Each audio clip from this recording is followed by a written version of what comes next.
네, 목요일에는 좋은 정보의 황금맥점과 함께하고 있습니다. 오늘도 주식명가 MTNW 나종식 어드바이저와 함께할게요. 위원님 안녕하세요. 네, 안녕하세요. 네. 네. 지금 유튜브 채팅창에 제가 랩을 한다 이러한 얘기가 계속 나오고 있는데 오늘 또 위원님께서 시간을 늘려달라고 하셨어요. 오늘 중요하게 하실 얘기가 있다고. 그래서 제가 또 말을 좀 빨리 했습니다. 예. 그래서 저희 시장을 오늘 먼저 자세하게 체크해 보도록 할게요. 영란은행이 이제 채권 시장에 본격적인 개입을 하면서 미국 시장의 숨통이 간밤에 좀 트였습니다. 시장 어떻게 보고 계신가요? 일단 뭐 제가 오늘 좀 시간을 늘리려는 이유는 시황 전략 중심으로 한번 말씀을 드리고자 이렇게 부탁을 했습니다. 네. 얼마나 힘드셨습니까? 근데 우리가 이제 주식을 하면서 보게 되면은 이렇게 힘들 때 지나고 보면은 저점이 상당히 많거든요. 제가 오늘은 특별히 힘드신 우리 개인 투자들을 위해서 시황 전략 한 말씀 드릴게요. 자, 지금까지 우리 지수 하락을 유도했던 그런 이슈들이 몇 개 있었죠. 예, 잘 아실 겁니다. 3고. 첫째는 여러분들 다 아시겠지만 고물가. 그걸 잡기 위해서 고금리. 특히 우리나라 같은 경우 뭐 우리나라뿐만 아니고 뭐 글로벌이 다 그렇죠. 고환율, 강달러 때문에 이제 이런 것들이 계속 진행됐고 그 다음에 이런 것들을 강하게 가져가니까 리세션에 대한 그런 우려가 있었습니다. 그것 때문에 주가가 많이 내렸는데요. 그런 것들을 한번 우리가 보면서 미래를 어느 정도 한번 예측해 보고자 합니다. 제가 준비한 자료를 보면서 말씀드릴게요. 자, 첫 번째 인플레를 가장 먼저 유발했던 것은 유가입니다. 우크라 그 침공 그 이후로 유가가 많이 올랐죠. 근데 이게 지금 이게 유가 주봉인데요. 130달러, 120달러까지 가니까 시중에서는 200달러까지 간다. 기정사실화 시켰습니다. 저는 어떻게 했습니까? 이건 이제 고점이다. 쌍고점이고 80달러 내에서 움직일 것이다. 라고 했는데 간밤에 한 4% 정도 올랐지만 80달러에서 안정세를 보이고 있습니다. 유가는 내려도 안 돼요. 내리면 리세션에는 그게 더 강화되는 거고 오르면 인플레이기 때문에 소위 말해 골디락스라는 말씀 아시죠? 예, 그럼 적절히 유지하는 게 저는 긍정적으로 봅니다. 그다음에 또 이제 물가를 많이 올렸던 게 바로 우리나라도 마찬가지지만 미국의 잠정주택 판매 지수예요. 잠정 판매 주택 지수가 오르는 것은 주택 가격이 오르는 거거든요. 그런데 9개월 연속 하락입니다. 안정화되고 있죠. 그다음에 또 CPI 증가율 추이를 보게 되면은 제가 볼 때는 이때가 고점, 9.1이 고점이고 지금 자꾸 경기 둔화에 대한 우려가 있으면 이것도 내릴 겁니다. 이게 소위 말해서 3종 고점이 되면서 헤드앤숄더형을 만들 것이다. 그러면 인플레 우려가 이제 서서히 좀 줄어들겠죠. 단 하나 남은 게 있답니다. 그게 뭐냐면은 바로 미국의 고용 지표, 실업률 추이인데요. 이게 이제 실업률이 계속 고용이 이제 꺾이지 고용이 잘 되면은 자꾸 이제 또 트리클 다운돼서 선순환이 이루거든요. 그래서 실업률이 이제 그동안 계속 낮은 것 때문에 이게 사실 FOMC도 이걸 우려했던 거거든요. 좀 어떻게 역설적인 얘기지만 그래서 3.5까지 갔다가 지금 3.7까지 올랐어요. 저는 이것이 한 4 정도 되면은 이 연준에서도 뭐 연말까지 뭐 4.4, 4.5 뭐 이렇게 나오긴 합니다만은 결국 이것은 그렇게 공격적으로 또 자이언트 스텝, 빅 스텝 그걸 밟을 가능성이 크지 않다고 봅니다. 이것만 조금 더 올라가면 실업률만 그러면 이제 인플레 우려는 둔화되겠죠. 그 다음에 뭐냐면은 이제 금리예요. 이걸 잡기 위해서 지난번에 좀 자이언트 스텝을 3번에 가져왔거든요. 연말까지 보통 4.2에서 4.5까지 간다고 그럽니다. 그러면은 지금 현재 남은 게 이제 10월 달에 쉬어요. 11월 달, 12월 달 남았으면 뭐 잡으면 한 1% 잡고 그러면 이제 자이언트 스텝은 안 나올 겁니다. 그러면 0.5라든가 0.5 그치면서 그렇게 올린다 하더라도 이 충격 파동이 이미 지나가고 있다. 0.75를 3번씩이나 했기 때문에 우리가 이렇게 이해하시면 될 것 같고요. 그다음에 이것이 이제 상당히 좀 간밤에 이제 의미 있는 게 뭐냐면 영란은행에서 국채를 매번 더해서 채권 값이 팍 떨어졌거든요. 그래서 이렇게 보게 되면은 이게 미국의 2년 만기 이게 뭐 계속 올랐었죠. 근데 가만 보세요. 이 양선이 계속 8개 정도 나올 게 먼저 꺾여요. 이게 2년 만기가 4% 넘으니까 안 좋은 건데 지금 서서히 꺾여는 이게 지금 음선이거든요. 초록색이 양선이고 음선이니까 음선이 나오고 있다. 그러면 역시 이제 그 금리도 좀 안정되겠죠. 그다음에 10년도 어제 간만에 좀 많이 내려서 이것도 위에서 쌍고점 찍고 이제 서서히 둔화되는 그런 구간에 와 있다. 그러면 이제 금리 같은 것도 크게 걱정할 게 없다. 그런 생각이 듭니다. 이미 주가에 반영됐고 마지막으로 이제 원달러 환율이에요. 지금 여기저기서 난립니다. 정부에서 뭐 하고 있느냐, 뭐 그것도 맞는 얘기인데 저는 냉정히 보면은 이것이 이제 꼭 정부에서 어떤 그 액티브한 그런 액션을 쓰지 않는다 하더라도 이거 어떻습니까? $1 주봉인데 지금 양봉이 5개가 나와요. 근데 마지막에는 또 어떤 거지가 나오냐면 이 갭 상승하는 거예요. 이 우리가 이제 기술적 분석에서 잘 아시는 분은 아시겠지만 갭 상승은 꼭 메우고 나오는 특징이 있습니다. 자, 여기까지 아까 말씀드린 글로벌한 그런 달러 강세 때문에 $1 환율이 이렇게 올랐다면 관세의 법칙에서 올랐다면 이 이격도를 보게 되면 이게 이제 이격을 좁히는 그런 구간에 와 있다. 관성의 법칙에서 회귀의 본능이 작용하는 그런 구간에 있다. 이렇게 말씀드리고 싶어요. 그다음에 사실 이제 $1 환율이 오르면 제2의 이제 금융위기 나오나 우리 외환위기 나오나 그런 네. 얘기 나오죠. 그럴 염려는 크게 안 해도 되는 것 같습니다. 왜 그러냐면 이게 이제 바로 한국 부도 지표에 쉽게 얘기해서 CDS 프리미엄 추이를 보게 되면 그때 $1 환율이 막 올랐을 때 쫙 올랐었어요. 이게 피크였죠. 그다음에 내렸다가 다시 이제 25% 정도 이틀 동안 오르면서 여기서 쌍무침에서 꺾이는 흐름이거든요. 제가 볼 때는 이렇게 왜 기술적 분석을 무시 못하는 게 쌍무침에서 이게 프리미엄 추이가 꺾이면 이제 $1 환율도 안정될 것이다. 서로 상반돼서 보시면 될 것 같습니다. 그다음에 이제 리세션에 대한 마지막 그 얘기인데 2년하고 10년 만기 장단기 금리 차를 보시면 돼요. 이제 보게 되면은 이게 2019년, 20년, 그다음에 또 금년 3월 지금 이제 질곡의 구간이거든요. 가만 보시게 되면 0.55까지 이게 지금 장단기 금리차가 역전됐었어요. 근데 지금은 여기서 쌍바닥을 이루면서 0.45까지 그 베이시스를 축소시켰거든요. 그러면 이것도 저는 쌍바닥 가능성이 크다. 그러니까 이것은 경기 우려에 대한 그런 것들이죠.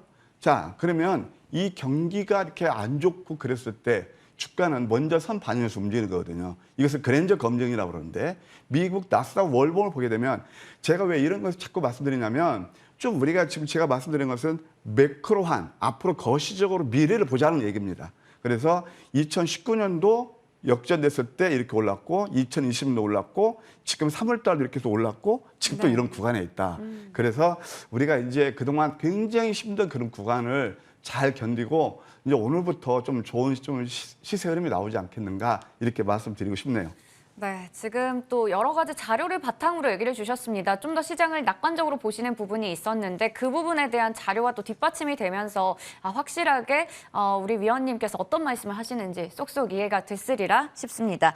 그러면 저희 이번에는 황금 맥점 키워드 확인해 보도록 할게요. 맥점 키워드, 과매도 구간에 진입했다. 패배터리주가 강세를 보이고 있다라는 건데 시장 우리가 지금 좀 우려를 했고 아무래도 얘기 주셨던 부분들이 지수에 선 반영이 됐다 말씀해 주셨습니다. 특히나 이런 시장에서 패배터리 관련주가 힘을 잘 내고 있었는데 네. 성일 하이텍이나 세비캠은 오래전부터 또 추천을 해주셨고 끌어오셨던 종목들입니다. 네. 일단 뭐 시장 이제 아까 매크로한 거 보고 단기적으로도 왜 이제 오늘부터 좀 우리 기대할 수 있냐 이렇게 말씀드리고 싶은 것은 어제 진짜 이렇게 내릴 줄은 몰랐어요. 근데 우리가 이제 주식을 오래 하신 분들 좀 업력이 있으시면 잘 아실 겁니다. 소위 말해서 바닥을 칠 때요. 우리가 호락호락 바닥을 치지 않아요. 끝까지 쥐어짜는 조정이 나옵니다. 저는 어제가 지금 이번 주 들어서 벌써 계속 그랬잖아요. 월화. 그러니까 수까지 계속 그랬는데 뭐 화요일에 좀 괜찮았고 어제가 클라이막스였다 그런 생각이 듭니다. 네. 자, 기술적으로 한번 볼까요? 잠깐만. 이게 뭐냐면은 코스피예요. 하락 A, 반등 B, C 파동을 가져오면서 제대로 된 조정이 일어났어요. 그래서 C 파동을 완성했고 특히 어제 같은 경우 이 하락국에서 장대 음세가 났거든요. 저는 이 시간을 통해서 가끔 이렇게 말씀드립니다.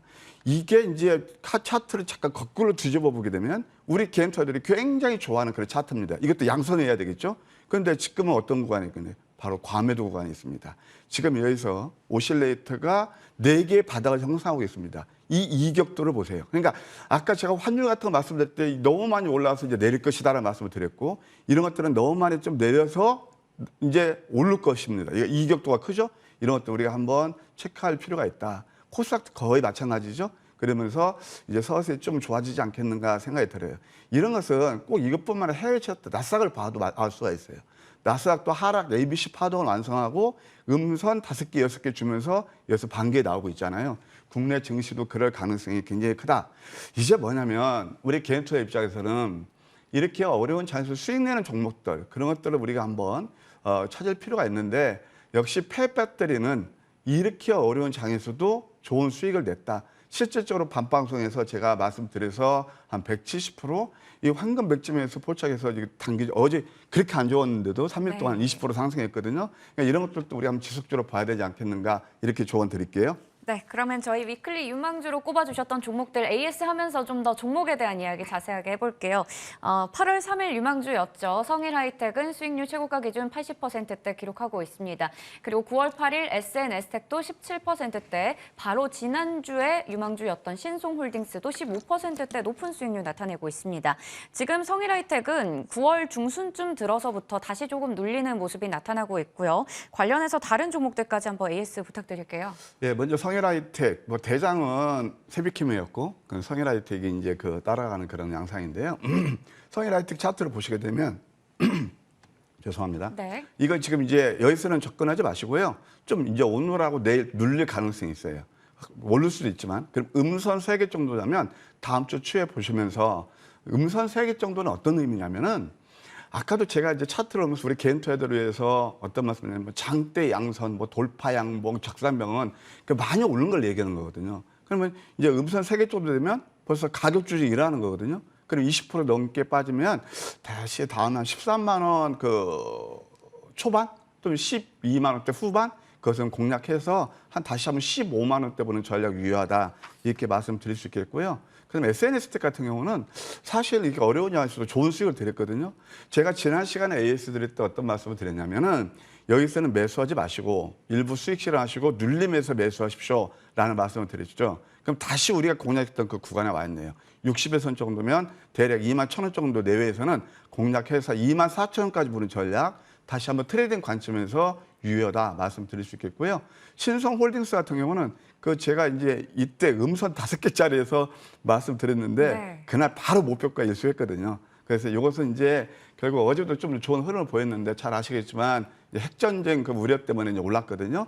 그래서 이런 것들은 이제는 수익 실현. 왜냐하면 지수가 돌리고 시장 질이 좋아지면 이런 종목들은 수혜될 수가 있습니다. 그래서 이미 목표가 달성했기 때문에 축하드린다는 말씀 드릴게요. 네, 좋습니다. 함께 하시면서 수익률 내신 분들은 축하드립니다. 그러면 이번 주 유망주 확인해 볼게요. 첫 번째로는 상신 EDP 가지고 오셨습니다. 최근 이번 주 들어서 굉장히 또 많이 빠졌어요, 이 종목. 예, 대부분 종목들이 다 네. 이렇게 빠졌죠. 그래서 상신 EDP, 이제 제가 이번 주 전략을 말씀드리는 건 뭐냐면 낙폭 중소형주 실적주를 노려라. 뭐 성장성을 가면 더 좋겠죠. 그 중에 하나가 바로 상신 EDP입니다. 삼성 SDI의 1차 밴드입니다. 원통형 캔을 만들었는데 국내 최초로 만드는 그런 회사예요. 80%, 이게 삼성 SDI에서 공급되는 원통형 캔의 80%를 이 회사에서 공급하고 있습니다. 테슬라에서 이제 차세대 원통형도 기존 말고 차세대 원통형을 이제 그 하겠다. 원통형 배터리를 확장했는데 그에 따라서 직수혜가 기대되는 그런 회사가 되겠습니다. 실적이 상당히 좋을 것으로 기대가 됩니다. 올해 영업이익이 293억 돼서 전년 동기 대비 한 50% 가까이 창사 최대 실적이 전망된다. 물론 매출도 한 2,800억 넘어서 한 45% 증가할 것으로 기대가 돼요. 자, 이거 보시게 되면 차트 보시겠습니까? 하나, 둘, 셋, 3종 바닥이에요. 낙폭과다죠. 그렇죠. PER이 13배밖에 안 돼요. 보통 2차 전지 그런 관련 종목들 PER이 수십 배 되는데 이 종목은 너무 지금 저평가돼 있다. 이걸 차트를 봐도 매크로한 쌍바닥이에요. 거시적으로. 그래서 이런 것들은 크게 리스크 없이 우리가 접근할 수 있다. 그런 생각이 들고 가격 제작을 말씀드리면 시초가에서 13,500원 정도 매수하시고요. 목표가는 15,500원, 손절가는 10,000원 제시해 드릴게요. 네, 상신 EDP 첫 번째 종목으로 확인해 봤습니다. 두 번째 종목 피플바이오 볼게요. 어제 시장이 참 약한 와중에도 이 제약바이오 헬스 섹터가 좀 괜찮았어요. 예, 괜찮았죠?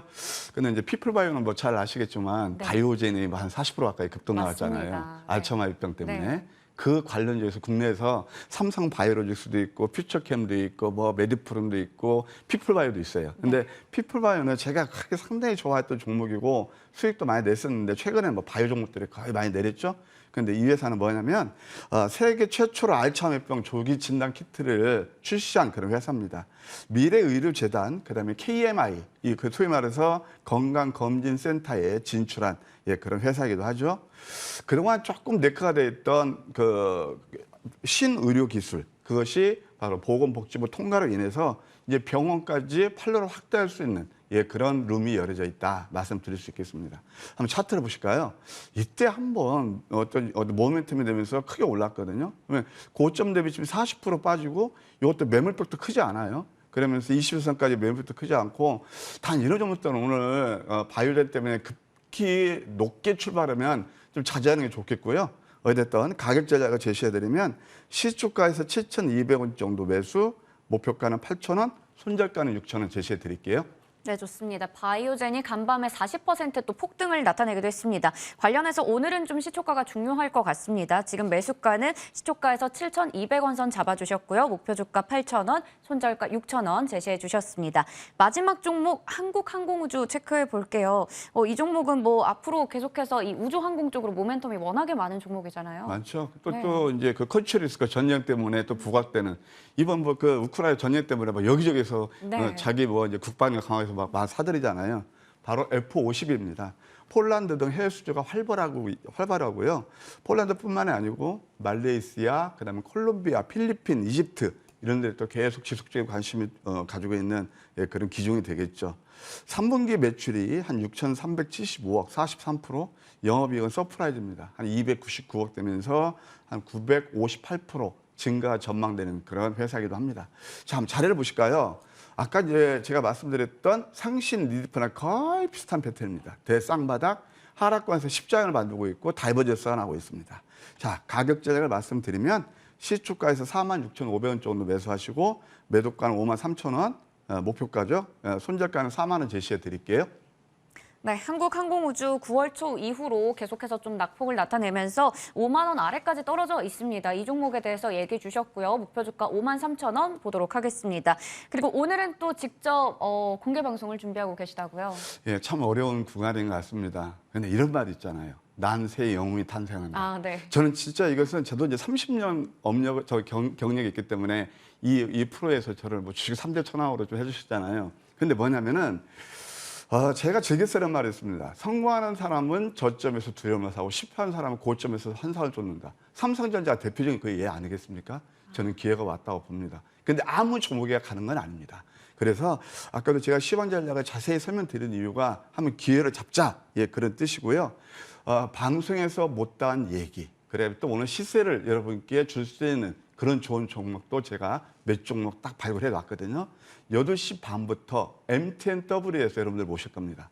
오늘은 그냥 아픈 마음 어루만지면서 꼭 오시면 저와 함께 하시면 좀 좋은 수익도 기대할 수 있지 않나 그런 생각이 듭니다. 네. 어떻게 새벽캠을 공유해서 좋은 수익을 냈는지 또는 그 난세의 영웅주가 뭐가 될 것인지 궁금하지 않으세요? 예, 오시면 함께 하실 수 있을 겁니다. 네, 저도 보러 가고 싶다라는 생각이 듭니다. 오늘 장중 내내 공개방송 준비하고 계시니까요. 참고해 보시길 바랍니다. 지금까지 주식명가 MTNW 나종식 어드바이저와 함께했습니다. 고맙습니다.